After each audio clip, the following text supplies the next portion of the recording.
Shalom, selamat pagi Bapak Ibu Saudara kasih dalam Tuhan Yesus Kristus. Dalam sapaan gembala pada pagi hari ini, saya ingin mengajak kita untuk melihat, belajar tentang firman Tuhan yang akan menjadikan perenungan dan kekuatan bagi kita. Dan kita akan belajar dari satu tokoh yang bernama Daniel. Dan tentu tidak asing lagi Daniel di telinga kita, namun ada hal yang menarik yang ingin saya bagikan kepada kita semua pada pagi hari ini. Namun sebelum kita belajar firman Tuhan, mari kita bersatu di dalam doa. Bapa di surga, kami mohon pimpinan dan penyertaan-Mu di sepanjang kehidupan kami, dan kami juga bersyukur untuk pagi yang luar biasa yang Tuhan telah nyatakan kepada kami. Dengan segala situasi kondisi yang kami alami, kami percaya kuasa Tuhan terus dinyatakan, dan kami juga bersyukur untuk kesehatan anugerah yang Tuhan terus berikan kepada kami. Dan pada pagi hari kami akan belajar tentang kebenaran firman. Untuk itu Tuhan, berkatilah pemberitaan firman pada pagi hari ini, sehingga firman ini menjadi firman yang mengakar kuat di tengah-tengah kehidupan kami, bahkan khusus untuk jemaat Tuhan dan dimanapun kau berada. Untuk itu bicaralah Tuhan kepada kami, dan kami siap untuk mendengarkannya. Dalam nama Tuhan Yesus Kristus kami berdoa dan bersyukur. Amin. Kita akan melihat dari kisah Daniel di dalam Daniel pasal yang ke-6, kitab Daniel pasal yang ke-6, ayat yang ke-11 Bapak Saudara, yaitu berbunyi demikian: demi didengar Daniel bahwa surat perintah itu telah dibuat, pergilah ia ke rumahnya. Dalam kamar atasnya ada tingkap-tingkap yang terbuka ke arah Yerusalem.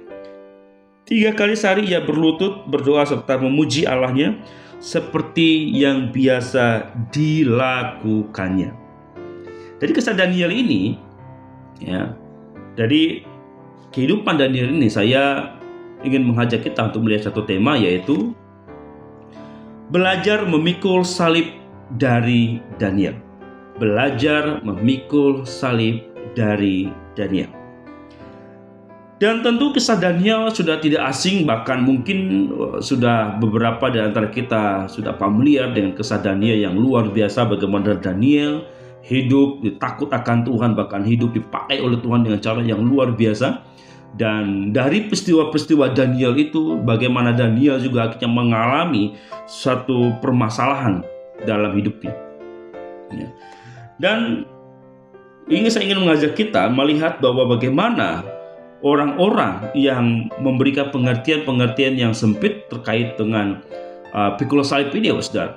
Karena beberapa, bahkan mungkin kita sering mendengar di pengkhotbah, orang-orang yang berkhotbah, atau mungkin pernah membaca atau pernah mendengar di YouTube, di Facebook, dimanapun itu, hamba Tuhan mengatakan, belajarlah untuk memikul salib. Ketika mengalami pergumulan, kesusahan, penderitaan, artinya di dalam rumah tangga, katakan ini adalah salib, kita harus belajar memikul salib. Namun pengertian-pengertian yang demikian akhirnya masuk kepada satu pemahaman yang salah. Karena apa? Karena pengertian yang maksud dengan pikul salib yang Tuhan mau ajarkan kepada kita melalui Daniel ini adalah lebih kepada hidup yang memiliki relasi dengan Tuhan. Artinya hidup yang dari secara iman kita kuat kepada Tuhan. Dan Daniel, di mana Daniel ketika dia diangkat menjadi penguasa, menjadi orang yang hebat, dipakai oleh Tuhan. Dan tentu ketika Daniel diangkat oleh raja dan diangkat oleh Tuhan sendiri statusnya, dan ketika dia berada di fase yang atas ini, dia tidak mengalami hal yang baik-baik saja. Ada orang-orang yang tidak senang dengan dia, ada orang-orang tidak suka dengan dia, sehingga banyak sekali orang-orang yang tidak suka dengan Daniel. Kalau Bapak memperhatikan baca kisah Daniel itu, orang-orang berusaha untuk mencari kesalahan Daniel, namun mereka tidak menemukannya. Tetapi ada celah di mana Daniel dilihat oleh orang-orang yang tidak senang, yaitu Daniel berdoa kepada Tuhan sehari 3 kali. Dan dengan itu musuh-musuh Daniel, orang-orang tidak senang dengan Daniel, mau pergi menghadap raja, dan mereka meminta kepada raja untuk membuat titah. Siapa yang beribadah kepada Tuhan melebihi 3 hari sehari atau melebihi yang telah ditetapkan, maka dia harus dihukum. Dan raja mengeluarkan perintah itu, dan tepatlah Daniel kedapatan telah beribadah kepada Tuhan. Dan akhirnya Daniel ditangkap, dan singkat cerita Daniel dibuang ke gua singa. Dan dia berada di gua singa. Namun ada pelajaran penting dari bagian ini, Bapak Saudara. Saya ingin mengajak kita hanya 3 hal penting yang ingin saya sampaikan. Yang pertama adalah orang yang sungguh-sungguh takut akan Tuhan pasti akan menjadi orang yang bermutu tinggi dan menjadi berkat bagi orang lain.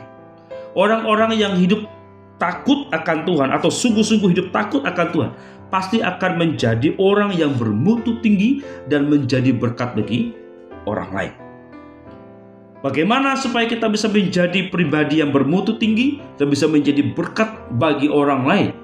Tentu harus didasari dengan standar yang tinggi juga, yaitu firman Tuhan adalah standar terbaik dalam hidup kita. Belajar firman Tuhan, membangun relasi dengan Tuhan, hidup sungguh-sungguh takut akan Tuhan, hidup yang berkenan kepada Tuhan, hidup yang memuliakan Tuhan di dalam kehidupan hari demi hari. Dan itulah yang dilakukan oleh Daniel, sehingga Allah mengangkat naik derajat Daniel menjadi orang yang terpandang di istana raja. Walaupun Daniel mengalami permasalahan itu, mengalami tekanan itu, namun Daniel tetap teguh dalam imannya kepada Tuhan.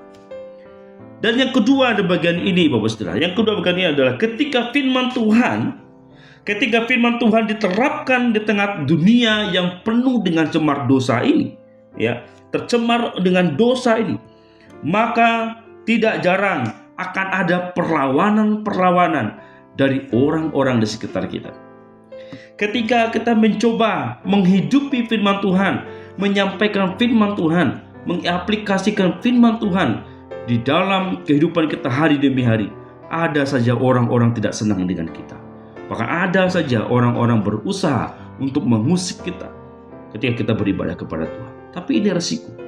Tapi ketika menghidupi firman Tuhan, semakin kita hidup menuruti firman Tuhan, maka dapat dipastikan tekanan-tekanan dari luar, dari orang-orang tidak senang dengan kita, maka semakin hari semakin menghimpit kita, menekan kita, akhirnya membuat kita akhirnya berkompromi dengan dunia ini dan tidak lagi takut akan Tuhan.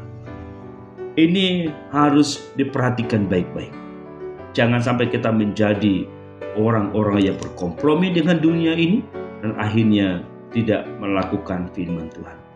Firman Tuhan diterapkan di tengah kehidupan orang yang berdosa. Yang ketiga dari bagian ini adalah apapun kesusahan kita, apapun kesusahan yang kita hadapi, teruslah mengaplikasikan firman Tuhan itu. Teruslah menerapkan firman itu. Teruslah memberikan terang firman itu kepada orang lain. Apapun kesusahan, apapun permasalahan hidup kita, tetap firman Tuhan itu harus disinari di tengah-tengah kegelapan dunia ini. Dengan cara yang demikian, maka banyak orang akan kembali dan percaya kepada Tuhan. Memang menjadi ketakutan bagi kita. Kalau saya memberitakan firman, maka saya akan dikucilkan, maka saya akan dihina, maka saya akan bahkan mungkin akan dibunuh. Tapi jangan pernah takut dan gentar. Mari kita bersama-sama. Di dalam Matius pasal 10 ayat 28 mengatakan, takutlah kepada Dia yang dapat membinasakan baik tubuh maupun roh di dalam mereka. Karena itu kita tidak perlu takut akan apapun yang terjadi di tengah-tengah orang-orang yang tidak senang dengan kita. Mereka akan menebarkan ancaman, mereka akan menyebarkan berbagai tindakan-tindakan yang ekstrim. Tapi percayalah kuasa Tuhan akan terus dinyatakan. Dan dari apa yang kita bisa lihat dari Daniel ini adalah penyertaan Tuhan terhadap Daniel itu luar biasa. Ketika Daniel hidup sungguh-sungguh takut akan Tuhan, hidup yang berkualitas tadi, hidup yang bermutu, dan Daniel menjadi terang di tengah-tengah orang-orang tidak mengenal Tuhan. Dan ketika Daniel dilemparkan ke gua singa itu, sedikit pun dari tubuhnya tidak ada yang luka. Tidak ada yang luka. Jikalau Tuhan sudah memelihara, jikalau Tuhan sudah menyatakan kuasanya, dan hal itu penting bagi kita, dan Tuhan tidak akan menunggu waktu untuk menolong kita. Yakin hal ini sebagai satu keyakinan iman kita. Jikalau hal itu penting dan mendesak, Tuhan tidak akan menunggu waktu besok. Bahkan Tuhan tidak akan menunggu 1 menit kemudian untuk menolong kita, kalau Tuhan mau.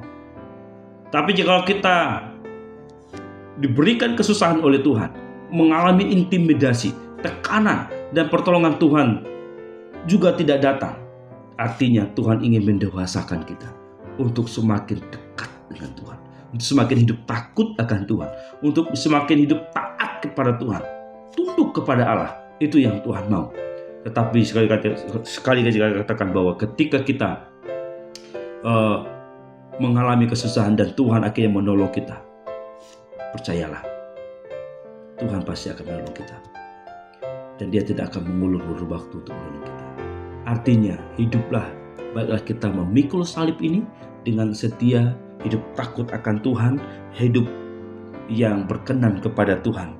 Maka ketika kita mengalami kesusahan-kesusahan hidup, bukan menjadi problem yang besar. Karena kita diajarkan untuk memikul salib, diajarkan bagaimana hidup yang sungguh-sungguh berkenan kepada Tuhan.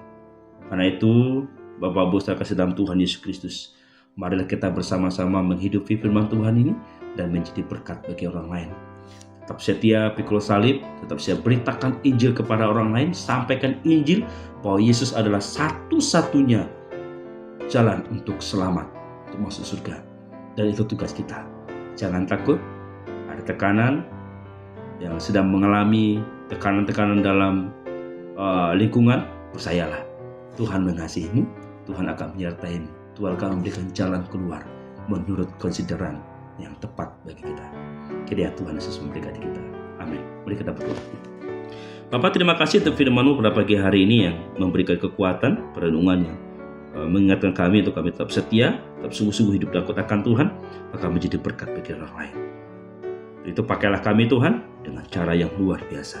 Bahkan hari demi hari kami menyerahkan waktu kami baik dalam pekerjaan dan rumah tangga, dalam tetangga, bahkan bersosialisasi dengan yang lain, komunitas. Biarlah kami menjadi berkat, menjadi terang di tengah-tengah kehidupan mereka, dan kiranya kasih Kristus dinyatakan di dalam kehidupan mereka. Terima kasih Bapa di surga untuk waktu penerangan firman-Mu, menjadi perenungan kekuatan bagi kami, dan kami akan mengakhiri doa, renungan, ucapan syukur kami pada pagi hari ini hanya di dalam nama Tuhan Yesus kami doa. Amin. Shalom, selamat pagi, Tuhan Yesus memberkati kita semua.